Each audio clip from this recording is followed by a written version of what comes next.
Okay. Hi everyone, my name is Khaiylah Johnson Bustamante and I'll be presenting on the project and exploration of Baire Category Theorem, which is being done under the mentorship of Dr. Ruth.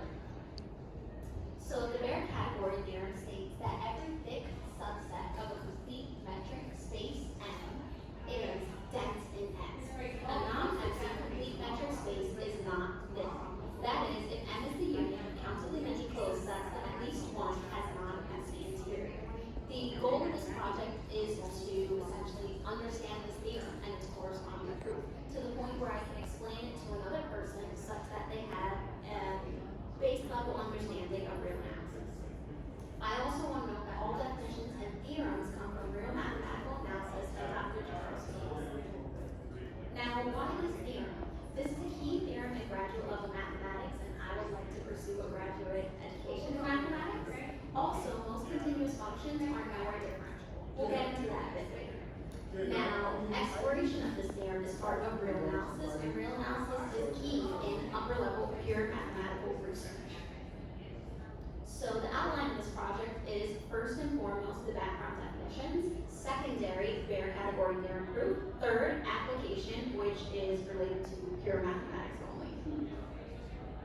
So the background definitions. For each of these definitions, corresponding proofs were done to understand them. And this was because if you take a math course, you know just looking at definition doesn't create true understanding or ability to apply and work with that definition rigorously. You have to go through problems and then you begin to develop an understanding. So the 6 definitions are open set, closed set, dense set, nowhere dense set, thick set, and thin set. These are key to understanding the Baire Category Theorem and its proof. So first, an open set. S is an open set if for each point P or element of S, there exists some value R greater than 0, such that the distance between that point P, which we know is an S, and some random point Q is less than R, then that automatically implies that Q is an element of S. Now, let's look at an illustration to help clarify that a bit. Say we have this pink line. Let's just consider that a regular number line, which is the real numbers in one dimension. And we have our set S denoted in purple, with its boundaries being those parentheses looking things.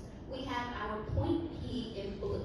And on the left and right hand side of our point P, we have a one-dimensional ball, you can think of it, with that ball's radius being that R value.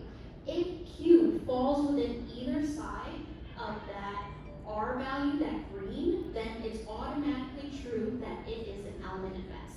There has to be some R value where for every single point P, this statement is true. Alright, and that denotes an open set. Now when it comes to a closed set is closed if it contains all of its limits. The limit of a set is when you have index values, say first element, second element, third element, fourth element, so on and so forth. If you go to the elements above a certain index value, they all kind of cluster and converge to a single point. That is the limit point. As you see here, we have again our set S in purple. These colored elements are the points in S. And you see how on the left side, they kind of converge. That's a pretty good depiction of what a limit point is.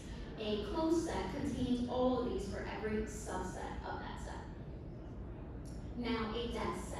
If S is a subset of M and the closure of S equals M, then S is dense in M. The closure of a set is when you take a set and add on its limit points. Now, since we know closed sets already contain their limit points, we're mostly dealing with closures of open sets. Now, a somewhere dense set. The set S is somewhere dense if there exists an open, non-empty subset U of M such that the closure of the intersection of S and M is contained or a subset of U. Now, this isn't too pertinent to the research, however, you need it to understand a nowhere dense set. And S is not somewhere dense, then it is nowhere dense. Now, a thick set. The countable intersection of G equaling the intersections of G sub n sets of open dense subsets is called a thick or residual subset of M. Now, that intersection symbol, G sub n, just means the intersection of more than two sets. So what they all have in common across each other. Now, a thin set. The complement of a thick set is called thin. A complement of a set is just all the elements that are not contained in that set. Since our where G, thick set, is a subset of M, it would be all the elements in M that are not in G. That would be the thin set. Now, each of these definitions were understood, as I stated previously, through a series of proofs. Here's an example proof. We start with a problem statement, the corresponding definitions that relate to it and that we wish to understand, and then try to understand them through proving a fact. So our problem statement is, if A is a subset of B, which is a subset of C, A is dense in B, and B is dense in C, prove that A is dense in C. And the corresponding definitions are closed set, closure, and dense set, which we discussed already. So I began this proof by supposing we live in a world where the if statement in the problem is true. So suppose A is a subset of B, which is a subset of C. A is dense in B, and B is dense in C. Because we live in a world where that's true, we're supposing it, we know that the closure of A equals B, the closure of B equals C. And since the closure of A equals B, B is the limit of A. This is just a change in notation.